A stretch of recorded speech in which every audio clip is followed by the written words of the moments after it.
Today we get to celebrate the amazing food on our plates produced by our local farmers, ranchers, and dairymen. We're gonna team up with Chef John Surla and we're gonna try squab.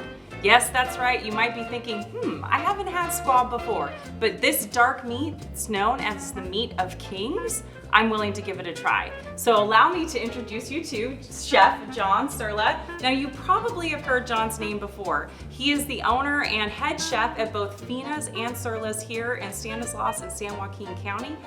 Chef John, what are we making today? Today we're making a grilled squab with freshly roasted Brussels sprouts, fingerling potatoes, and applewood smoked bacon.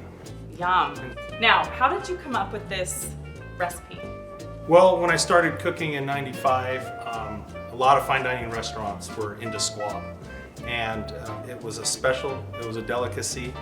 And when I first tried it, I fell in love with it. Very good. So walk us through this process. Here I got a mixture of some fresh herbs, and I'm just gonna rub a little bit of this mixture on both sides.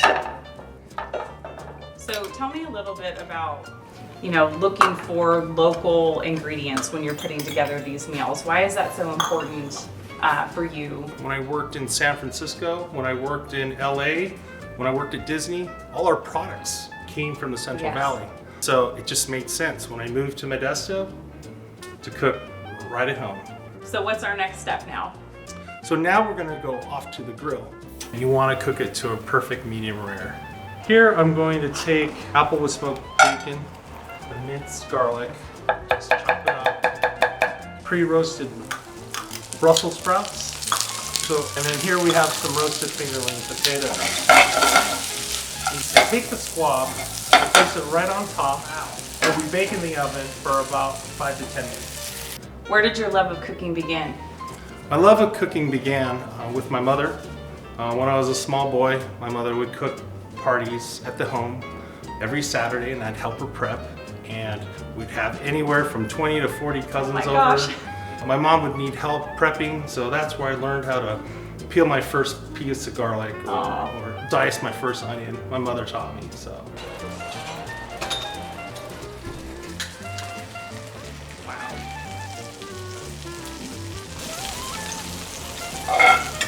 This looks amazing. So when folks are at the restaurant and maybe they haven't tried squab before, what are some of the ways that you sell them on ordering this? Mainly grilled. I have made them in raviolis. So I do a nice mushroom and squab ravioli with a sage cream sauce. Really good. Here's the sauce. Just pour it right on top. And that's your grilled squab. Okay. Roasted Brussels sprouts, roasted fingerling potatoes, and applewood smoked bacon. And the final step. Let's check this out. This guy here.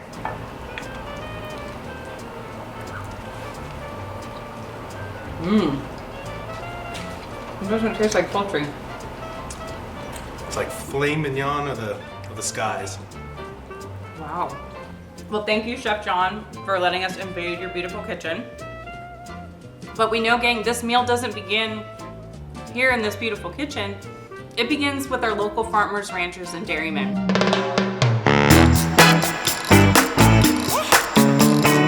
So Tim is a local farmer, he raises squab, and then Josh is actually a squab grower himself now, but works for the Cooperative for Squab Producers. So Tim, tell me a little bit about your family's legacy on this very farm.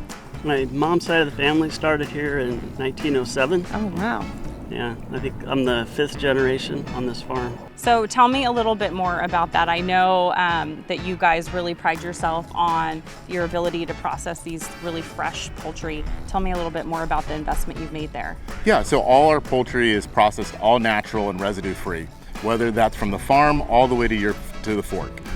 In terms of the processing facility, in 2009, we actually won the Pioneer Award from the California Poultry Federation for our air chilling system.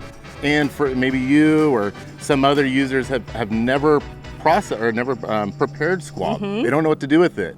So all our packaging has a QR code that says Oh, scan me for smart. recipes. Yeah, Yep, yeah. you just scan it and we have a whole recipe database on our website. Perfect. Well, thank you guys so much for your dedication to animal agriculture here in Stanislaus County and your time today to educate all of us. Thank you for allowing us to tell our story. Yes, thank you.